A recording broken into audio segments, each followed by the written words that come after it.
ఈ కాలంతో పాటు మనం అన్నీ సరిపెట్టేసుకుంటున్నాం, కానీ ఇంత విలువైన జీవితం గడిపి ఎక్కడో మనం బూడిదైపోవడమో, లేకపోతే ఎక్కడ అందుబాటులో ఉంటే అక్కడ చేసేయడం ఎట్లా? ఇంక మమకారం ఆ వాల్యూస్ గురించే కదా ఆ పాత్ర పోషించి గోచి పెట్టుకుని ఇంత మట్టి పూసుకుని చెప్పినది. ఆ మట్టితో మమకారం. అందులో మా క్యారెక్టర్ ఒకటి పెట్టాం. అమెరికాలో వాడు పొట్ట చేత పట్టుకుని బతకడానికి వెళ్ళిపోయిన వాడు చావడానికి పుట్టినూరు వస్తాడు మళ్ళీ. జయప్రకాష్ రెడ్డి గారి క్యారెక్టర్. అన్నీ 2-3 సీన్ల క్యారెక్టర్లు ఎక్కువ ఉన్నాయి, కానీ ఒక్కొక్కటిది ఒక్కొక్క దీపావళి కథల పోటీలో బహుమతి పొందిన కథ లాంటి క్యారెక్టర్ ఒక్కొక్కటి. ఒక కుంటికాలి వాడు, ఒక వేశ్య, ఒక అమెరికా నుంచి వచ్చినవాడు, ఒక కారు కొనాలని కారెక్కాలని ఉందని ఒక కథ చిన్నప్పుడు నేను చదివానండి విపులలో. జీవితం అంతా వాడు కారు కొనాలి, కారు ఎక్కాలి, అద్దెకైనా ఎక్కాలి అనుకుని తపన పడి చివరికి ఎక్కడో దిక్కులేని చావు చేస్తే ట్యాక్సీలో వాడి శవాన్ని తీసుకొస్తారు. కారు ఎక్కాలని ఉంది, వాడి కోరిక అలా తీరింది. అట్లాగా కారు అన్నాడు, చివరికి వాడి డెడ్ బాడీ కారులో వచ్చింది.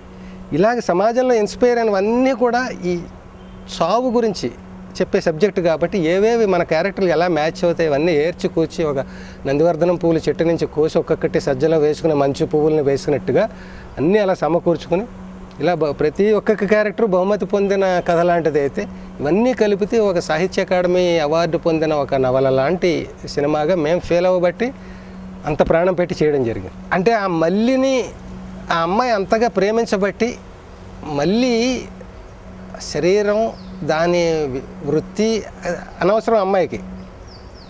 ఆ అమ్మాయి మనస్సు, ఆమెకు కూడా ఒక మనసు ఉంటుంది. మనం రకరకాల వృత్తులు చేస్తున్నా ఆ క్యారెక్టర్లు ఏంటి, వాళ్ళ మనసులు ఏంటి, వాళ్ళ ఆలోచనలు ఏంటి, అలాగా ఆ మల్లి అనేది ఒక గొప్ప ఉదాత్తమైన దాని కన్నీళ్ళు, దాని కష్టాలు, దాని నవ్వులు దానికి ఉన్నాయి కాబట్టి అది చిన్నపిల్ల లైక్ చేయబట్టి నేను అలా అవుతాను తప్ప ఇలా తట్టనెత్తికెట్టుకుని ఇలాంటి బతుకును అనేది.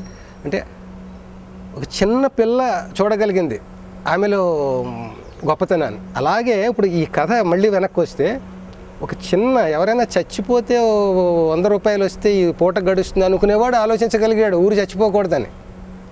ఎవడైనా చచ్చిపోతే బాగుండని ఆలోచించేవాడు ఊరే చచ్చిపోతుంటే చావకూడదని రెవల్యూషనిస్ట్ అయ్యాడు వాడు. అంటే ఇంత లోయెస్ట్ క్యాడర్లో వీడే రివోల్ట్ అయినప్పుడు మిగతా మన బుద్ధి జ్ఞానం ఉండి మనం అందరూ పెరిగి పెద్ద అవుతూ ఇంత విజ్ఞానం సంపాదించుకుంటూ మనం ఎలా ఆలోచించాలి? ఓకే అయితే ఏంటి, మనం ప్రగతి వద్దా మనకి కావాలి, not at the cost of the roots. ఆ వాల్యూస్కి మించి ఉండకూడదండి. ఇప్పుడు అదే శుభలగ్నం సినిమాలో 1 కోటి రూపాయలు ఇస్తే భార్యని 1 కోటి రూపాయలు ఇస్తాను నీ మొగుడిని అమ్మేస్తావా అంటే ఆ భార్య ఒప్పుకుంటుంది. ఆ మిడిల్ క్లాస్ డబ్బు కారులో తిరగాలి ఇవన్నీ వీటికి కూడదనేది చివరి సందేశం. Not at the cost of wife and husband relation. డబ్బు కొన్ని వాల్యూస్ ఉన్నాయి, వాటిని నిలబెట్టుకోవడం కోసం మనం డబ్బు గొప్పదే, సౌకర్యాలు గొప్పవే, నాకు పెద్ద కారు ఉంటే గొప్పదే, మంచి నాకు 10 మంది నౌకర్లు ఉంటే గొప్పదే, కానీ not at the cost of నా భార్యో నా పిల్లలు నా మట్టో ఆ వాల్యూస్కి వ్యతిరేకంగా కాదు. అర్ధనారీశ్వరుడు అంటారు. ఒకసారి వేటూరి సుందరరామూర్తి గారు ఆయన నేను ఆ సందర్భంలో ఇంటర్వ్యూ చేస్తే మీ భార్య సహకారం ఎలా ఉండేదంటే చెప్పాడు ఆయన, పార్వతి సహకారం లేకుండా శివుడు ఏమీ చేయలేడు అనేది ఏదో అర్ధనారీశ్వరుడు. మనిషిలో భార్య భర్త ఆడ మగ 2 కలిస్తేనే మనిషి సంపూర్ణ మానవుడని చెప్తూ ఆయన చాలా చక్కగా చెప్పాడు. అది గుర్తొచ్చి చెప్తున్నాను. భార్య సహకారం లేకుండా భర్త ఏది సాధించలేడు. ఒకవేళ సాధించినా కూడా ఒక ఆర్టిఫిషియల్గా ఒక చెట్టు కొమ్మని నరికేసి ఇంకో కొమ్మని అంటు కట్టడం లాంటిది ఏమైనా కావచ్చు. నాకు ఇంట్లో ఈ ఫ్రస్ట్రేషన్ ఉంది కాబట్టి నేను ఇంకోలాగా నేను దీన్ని నిరూపించుకోవాలనేది అదేదో.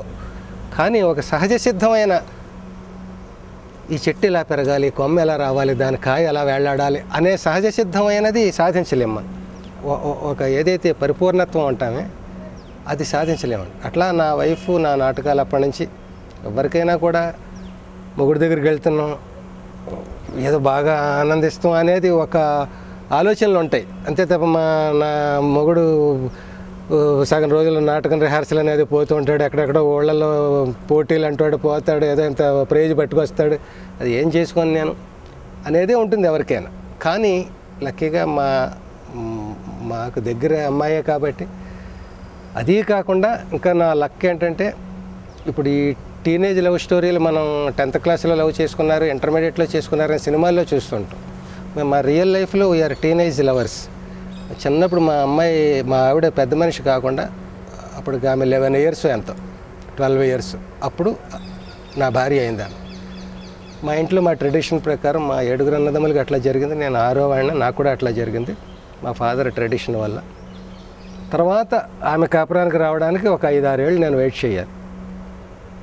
కాపురానికి రావడం కూడా ఎప్పుడెప్పుడు పంపుదామా అన్నంత ఎర్లియెస్ట్గా 17 ఏటో 18 ఏటో వచ్చింది ఆమె కాపురానికి. అంటే 18, 17, నాట్ మోర్ దాన్ 19 అట్లా వీఆర్ టీనేజ్ లవర్స్ కిందే లెక్క. అప్పుడు నా జీతం ఎంత, 40 రూపాయలు, 20 రూపాయలు ఇంటద్ది, అందులోనే పిల్లలు వెంటనే పుట్టేయడం. ఈ నాటకాల్లో ఇవి చేస్తూ ఉండడంలో నా మిస్సెస్ నన్ను ఇదంతా, ఇంకా ఆవిడకి జీవితం మీద జ్ఞానమే రానప్పటి నుంచి ఫలానా వాడు నేను ఆమె భర్తనని ఆమెకు తెలుసు.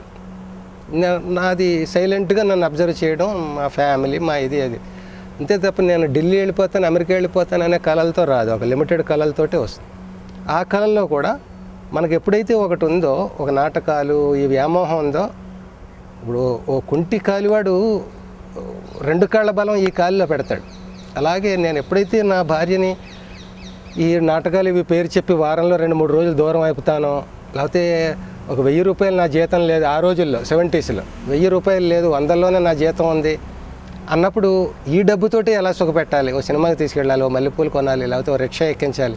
ఇప్పుడు రిక్షా అంటే తెలియదు ఎవరికి, రిక్షాలు ఎక్కించాలి, వర్షంలో తడుస్తూ రావాలి, హోటల్లో టిఫిన్ చేసి వంట వండుకోకుండా పడుకోవాలి. అవి మాకు లగ్జరీస్ ఆ రోజులు. అవి చేసి మెప్పించి ఇంకో ఖర్చు, రేపు ఆఫీస్కి వెళ్ళడానికి నడిచి వెళ్దాం బస్సులో వెళ్ళే బదులు, ఇట్లాంటివి ఇవన్నీ అప్పటి నుంచి అదే మళ్ళీ మనం నాయకన్ దగ్గరికి ఇందాక చెప్పుకున్నట్టుగా గివెన్ సర్కమ్స్టాన్సెస్లో ఒక వస్తువుని ఎక్కడికైనా ఒక పిల్లాడిని పట్టుకెళ్ళి ఆ స్లమ్లో పడేస్తే ఒకలా పెరుగుతాడు, కాన్వెంట్లో పడేస్తే ఒకలా పెరుగుతాడు, అమెరికాలో పడేస్తే ఒకలా పెరుగుతాడు, విలేజ్లో పడేస్తే ఒకలా పెరుగుతాడు. అదే మనిషి. అట్లాగే మన గివెన్ సర్కమ్స్టాన్సెస్లో నాకు ఇంతే జీతం, నాకు నాటకాలు పెంచి, నాకు నా సొంత భార్య, నేను ఎవరో నాకు బలవంతంగా అంటకట్టింది కాదు, ఐ షుడ్ లైక్ హెర్, ఆమెను సాటిస్ఫై చేయాలి. సో 2 ఈక్వల్గా బ్యాలెన్స్ చేసుకోవాలి. ఇందాక చెప్పిన 2 కాళ్ళ బలం ఈ కాళ్ళలో పెట్టినట్టుగా ఈ మన కోరికలు తీర్చుకుంటూనే ఇక్కడ సాటిస్ఫై చేయాలంటే మోర్ అటెన్షన్ పే చేస్తున్నాం. అట్లా ఇంకొకటి ఏంటంటే, ఇప్పుడు సపోజ్ ఆమె నేను తిట్టాలి మామూలు మనిషిని అయితే, నా పురుషాధిక్యత చూపించుకోవాలి. ఇక్కడ నాకు వీక్నెస్ ఉంది, నాటకాలకు వెళ్ళిపోతాను, ఆమె చేత తిట్లు తింటే ఆమె ఎగో సాటిస్ఫాక్షన్. ఇవన్నీ అక్కడికి వెళ్ళి నటిస్తున్నాం, ఇంటికి వచ్చి నటించలేమా మనం అనేది చిన్నది. మరి అది మోసపూరితమైన నటన కాదు. ఈ నటన వల్ల ఆమె ఆనందిస్తుంది. అలాంటివి అలా డెవలప్ చేసుకుంటూ ట్యూన్ అయ్యి, ఏ రేంజ్కి ట్యూనింగ్ అంటే, నేను పెద్ద సినిమా రైటర్ అయిపోయాక, హిట్లర్ అలాంటి సినిమాలు రాశాక ఎవరో మా పాత ఫ్రెండ్ ఫోన్ చేసి, ఏంటి మేము మిస్సెస్ ఏమంటుంది నీ ఎదుగుదల గురించి అని అడిగి, నువ్వే అడిగాని ఫోన్ ఇచ్చాను. ఏమమ్మా నీకు ఆ నాటకాల రోజులు అవి బాగున్నాయా, ఈ సినిమాలు ఏవి బాగున్నాయి? నాటకాల రోజులు సినిమాల రోజులు ఎలా అవుతాయండి, ఆ రోజులు అవి గోల్డెన్ డేస్ అనేది. ఆ కష్టాలు సుఖాలు అవన్నీ చూసింది. ఒక లిమిటెడ్ ఒక ఉద్యోగం, ఒక ఆదాయం, అందులో సరిపెట్టుకోవడం, ఇవన్నీ షేరింగ్ ఉన్నాయి. ఇందులో షేరింగ్ ఏంది, వేళ నాకు 1,00,000 రూపాయలు రావచ్చు, మళ్ళీ 4 నెలలు నేను ఎవరిని అప్పు అడగాలి అనే పరిస్థితి ఉండొచ్చు. ఇదంతా లాటరీ లైఫ్. అది ఒక గంజి తాగడం అయినా ఒక స్టెబిలిటీ ఉన్న లైఫ్. సో ఇట్లా ఫ్యామిలీ గురించి అడిగారు కాబట్టి I have a fully satisfied family life.